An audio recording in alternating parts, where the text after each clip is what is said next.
Assalamualaikum warahmatullahi wabarakatuh. Halo teman-teman, perkenalkan nama saya Yumardia.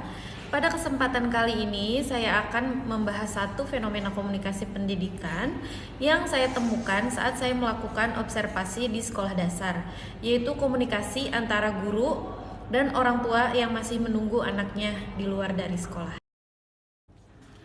Orang tua yang masih menunggu anaknya di luar kelas atau masih dianterin. Ini adalah salah satu foto gambar ketika saya sedang melakukan observasi di sekolah tersebut.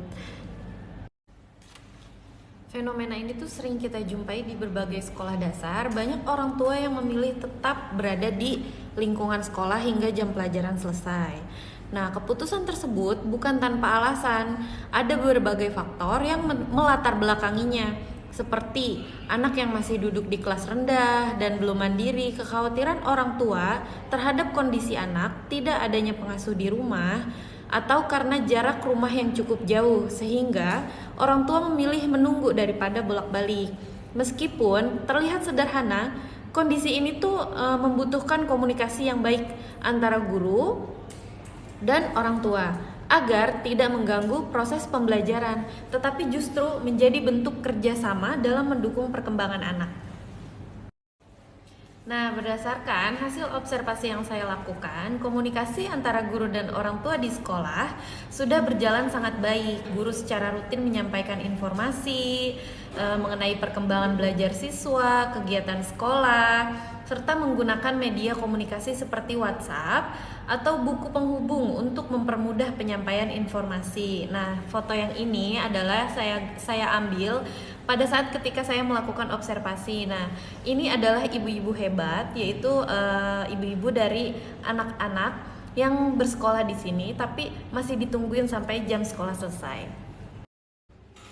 Nah, dalam situasi ini, seperti gambar yang saya ambil, orang tua itu menunggu anak di sekolah itu di kantin.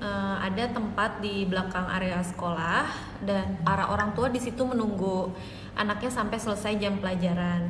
Jadi mereka juga tetap mengawasi anaknya walaupun bukan di area rumahnya. Jadi ketika orang tua ingin mengetahui perkembangan anaknya, guru memberikan penjelasan pada waktu yang tepat, seperti saat jam istirahat atau setelah pembelajaran selesai.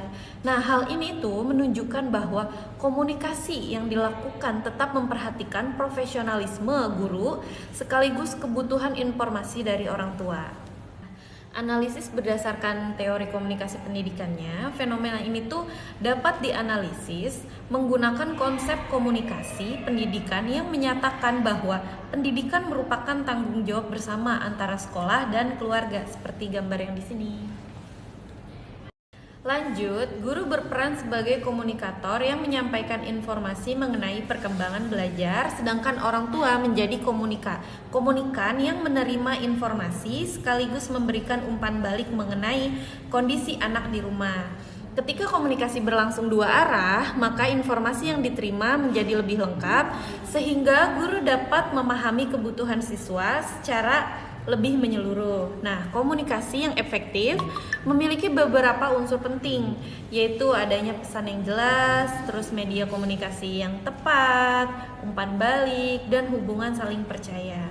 Dalam hasil observasi saya, unsur-unsur tersebut sudah terlihat melalui penggunaan WhatsApp, komunikasi secara langsung, serta keterbukaan guru dalam menerima pertanyaan maupun masukan dari orang tua. Namun demikian, komunikasi tetap perlu memiliki batasan. Guru juga memiliki tanggung jawab utama mengajar seluruh siswa di kelas. Oleh karena itu, komunikasi orang tua sebaiknya dilakukan pada waktu yang tidak mengganggu proses pembelajaran sehingga kedua belah pihak tetap merasa nyaman. Terus juga ada di sini solusi dan rekomendasi. Berdasarkan hasil observasi dan analisis saya, terdapat beberapa solusi yang dapat dilakukan. Yang pertama itu, sekolah perlu membuat aturan yang jelas, kayak mengenai area tunggu bagi orang tua. Misalkan orang tua area tunggunya tuh hanya di area belakang koridor sekolah atau kantin sekolah, tidak lebih, yaitu tidak boleh masuk ke dalam luar lingkup pembelajaran seperti di dalam kelas, di depan pintu, yang membuat anak itu merasa terlalu diikuti oleh orang tuanya. Jadi nanti ketika gurunya mengajar, gurunya merasa terganggu. Nah, terus yang kedua, guru dapat menentukan waktu khusus untuk diskusi dengan orang tua, misalnya setelah jam pembelajarannya selesai atau melalui grup WhatsApp kelas, sehingga komunikasi berjalan menjadi lebih efektif.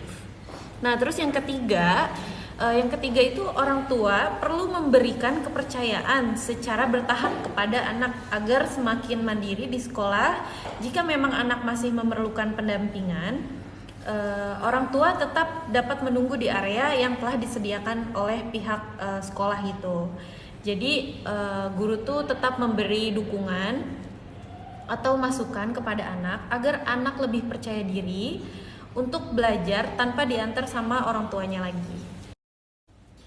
Baik, jadi dari hasil observasi ini dapat disimpulkan bahwa komunikasi antara guru dan orang tua memiliki peran yang sangat penting dalam mendukung keberhasilan pendidikan anak.